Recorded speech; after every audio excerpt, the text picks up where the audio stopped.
মাথার উপর ঝুলছে ভাঙা ছাদের চাঙর, দেওয়ালে একাধিক ফাটল। অস্বাস্থ্যকর পরিবেশে থাকতে হচ্ছে ঝাড়গ্রাম জেলার বিনপুর গ্রামীণ হাসপাতালের স্বাস্থ্যকর্মীদের যে কোয়ার্টার, সেখানেই অস্বাস্থ্যকর পরিবেশে তাদের বসবাস করতে হচ্ছে। যারা সারা বছর সাধারণ মানুষকে পরিষেবা দিয়ে থাকেন, তারাই আজ বঞ্চিত তাদের নিজের বাসস্থান নিয়ে। কারণ দীর্ঘদিন ধরে সংস্কার না হওয়ায় তাদের যে কোয়ার্টার বিনপুর গ্রামীণ হাসপাতালের, সেই কোয়ার্টারের এখন বেহাল দশা। ফলে চরম সমস্যার মধ্যে তারা যেমন দিন কাটাচ্ছে, অপরদিকে জীবনের ঝুঁকি নিয়ে তাদেরকে বসবাস করতে হচ্ছে। যে কোনো সময় ঘটতে পারে বড়সড় অঘটন, কিন্তু তারপরেও হুঁশ নেই প্রশাসনের। স্বাস্থ্যকর্মীদের দাবি, নতুন সরকার হয়েছে, রাজ্যে পালাবদলের পর ক্ষমতায় বিজেপি সরকার।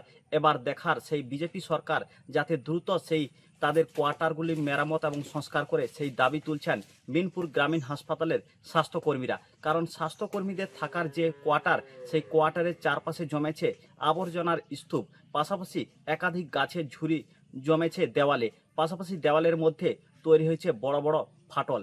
কবে রিপেয়ারিং হবে সেই কোয়ার্টারগুলি স্বাস্থ্যকর্মীদের, সেদিকেই তাকিয়ে রয়েছেন বিনপুর গ্রামীণ হাসপাতালের স্বাস্থ্যকর্মীরা। ঝাড়গ্রাম থেকে অরূপ ঘোষ, কলকাতা টিভি। এই যে কোয়ার্টারগুলো রয়েছে, কোয়ার্টারগুলো কি অবস্থা? কোয়ার্টারগুলো দেখুন, এটা বহুদিন আগেকার কোয়ার্টার। হ্যাঁ, পুরো পুরানো হয়ে গেছে কোয়ার্টারগুলো। তো কোয়ার্টারগুলো অবস্থা অতটা ঠিক নাই আর কি। তো আমাদের বিএমই স্যার জয়ন্তবাবু বলেছেন, একদিন এমএলএ বাবু এসেছিলেন, তিনিও কিছুটা ভিজিট করেছেন, নতুন হবে বলে উনি আমাদের বিএমই। মুখ্যমন্ত্রী ঘোষণা করেছেন যে সমস্ত গ্রামীণ স্বাস্থ্যকেন্দ্রগুলো রয়েছে, সেখানে যদি খারাপ অবস্থা থাকে সেক্ষেত্রে সেখানে ব্যবস্থা নেওয়া হবে সরকারিভাবে, এবং সেই সমস্ত স্টাফ কোয়ার্টার ভেঙে দিয়ে নতুন করে গড়া হবে এবং এসি কোয়ার্টার করা হবে। এটা কতটা খুশি?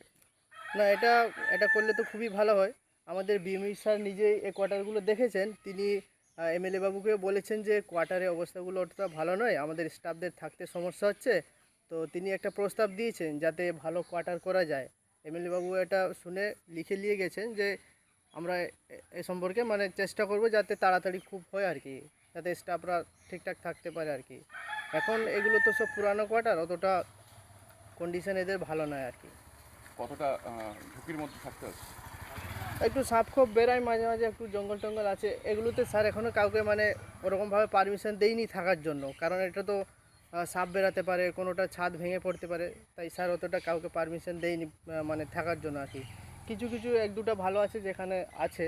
মানে সেগুলোও ঝুঁকির মধ্যেই থাকতে হচ্ছে। হ্যাঁ, কিছুটা ঝুঁকির মধ্যে আছে। আর যেহেতু মুখ্যমন্ত্রী বলেছেন যে ভালো কোয়ার্টার হবে, এসি কোয়ার্টার হবে বলছে, তাহলে হলে তো খুব ভালো। এগুলোতে আমরা খুব খুশি, মুখ্যমন্ত্রীকে ধন্যবাদ জানাবো আর কি।